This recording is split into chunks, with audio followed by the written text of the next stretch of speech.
মাল শহরের রেলওয়ে ময়দানে বিরসা মুন্ডা গোল্ড কাপ নৈশকালীন ফুটবল খেলা সূচি প্রকাশ 14 ডিসেম্বর থেকে শুরু ম্যাচ।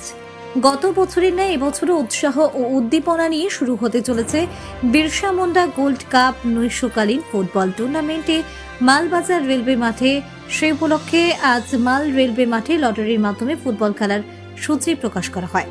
টুর্নামেন্টের উদ্বোধনী খেলা অনুষ্ঠিত হতে চলেছে 14 ডিসেম্বর এবং 21শে ডিসেম্বর অনুষ্ঠিত হবে চূড়ান্ত পর্যায়ের খেলা। প্রথম দিনের খেলায় মুখোমুখি হবে মাল পৌরসভা ও মাল পুলিশ। এবারের প্রতিযোগিতায় বিশেষ নিয়ম হিসেবে প্রত্যেক দলকে 6 জন স্থানীয় খেলোয়াড় রাখতে হবে।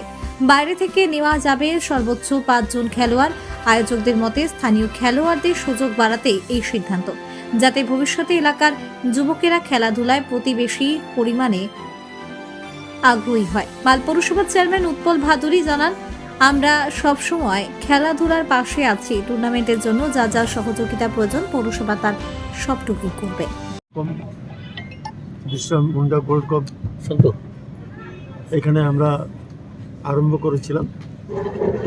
এই বছরও সেম ভাবে বিরসা গোল্ড কাপ এখানে আমরা আরম্ভ করছি, এখানে রেলওয়ে গ্রাউন্ডে।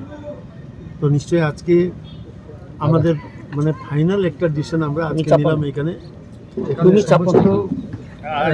এখানে চেয়ারম্যান, ভাইস চেয়ারম্যান থেকে নিয়ে কাউন্সিলর, অঞ্চল সভাপতি থেকে নিয়ে আমাদের পঞ্চায়েত সমিতির সহকারী সভাপতি থেকে নিয়ে আমাদের রেফারি অ্যাসোসিয়েশনের সমস্ত সদস্য এবং এখানে সরকার ক্লাবের সভাপতি, সচিব এবং সমস্ত মেম্বার আজকে উপস্থিত আছেন।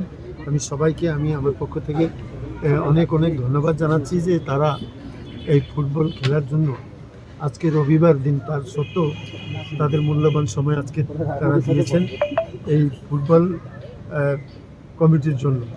তো সুতরাং তাদেরকে আমি ধন্যবাদ জানাচ্ছি।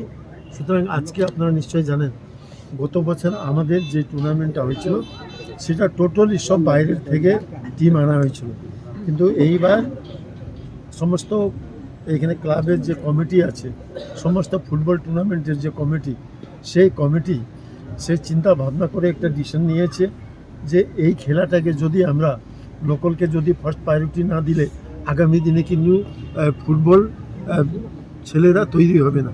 এইসব চিন্তা ভাবনা করে কমিটি একটা ডিসিশন নিয়েছে যে 6টা লোকাল টিম প্লেয়ার খেলতে পারবে আর 5 জন বাইরে থেকে তারা হায়ার নিয়ে আসতে পারবে। এটা একটা ডিসিশন হয়েছে যাতে বাইরেও খেলার সুযোগ পাবে, আমাদের লোকাল ছেলেরা এই টুর্নামেন্টে তারা সুযোগ পাবে খেলার জন্য। তার সাথে সাথে আমাদের 12টা গ্রাম পঞ্চায়েত আছে, একটা পৌরসভা আছে। 14 তারিখ থেকে এটা 21 তারিখের মধ্যে এই খেলাটা 14 তারিখ আরম্ভ হবে আর 21 তারিখ এটা ফাইনাল